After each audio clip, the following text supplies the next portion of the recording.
আসসালামু আলাইকুম ভিউয়ার্স, আশা করি আপনারা সকলে ভালো আছেন। ভিউয়ার্স, এখন যেহেতু হঠাৎ করে বৃষ্টি চলে আসে এবং হঠাৎ করে আবার রৌদ্র ওঠে, খুবই গরম পড়ে এবং একটা হচ্ছে মুরগির লিটারগুলোতে গ্যাস হওয়ার সম্ভাবনা থাকে। এক্ষেত্রে আপনাদের যে সকল কাজগুলো করতে হবে মুরগি লালন পালনের ক্ষেত্রে, তা হচ্ছে প্রথমত মুরগির লিটারকে আপনার শুকনো রাখতে হবে। অর্থাৎ দেখেন, মুরগির লিটার যেটা দিয়েছি, এই যে লিটারটা একবারে ঝরঝরে লিটার থাকতে হবে। লিটার যদি ঝরঝরে থাকে তাহলে আপনার মুরগি কখনো অসুস্থ হবে না।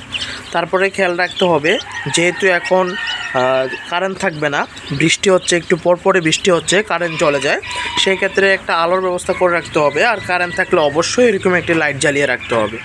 আর যদি দেখেন প্রচুর বৃষ্টি হচ্ছে এবং ঠান্ডা পড়ে গেছে, এক্ষেত্রে উপর দিয়ে কিছু দিয়ে এইভাবে ঢেকে দিতে হবে।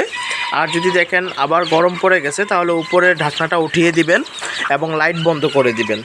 প্রিয় ভিউয়ার্স, আর যেহেতু হঠাৎ করে বৃষ্টি আসলে মুরগির যে ধরনের প্রবলেমগুলো হয়, যেমন মুরগির হচ্ছে লিটার ঘেমে মুরগির লিটার থেকে গ্যাস তৈরি হয়, এক্ষেত্রে গ্যাসটা যেন মুরগির লিটারে না আসতে পারে সেজন্য লাইটটা কিছুক্ষণ বন্ধ রাখতে হবে, উপর থেকে ঢাকনাটা উঠিয়ে দিতে হবে এবং লিটারটা একটু নেড়েচেড়ে দিতে হবে।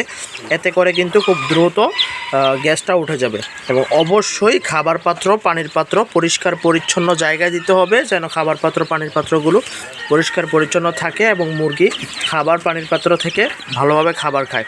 আরেকটা বিষয়, লিটারে যেন নোংরা বেশি না থাকে। লিটারে যদি নোংরা থাকে তাহলে মুরগি খাবার খাওয়ার পরে যদি বসে, সেই নোংরা গায়ে লেগে যায় এবং মুরগি কিন্তু অসুস্থ হয়ে যায়।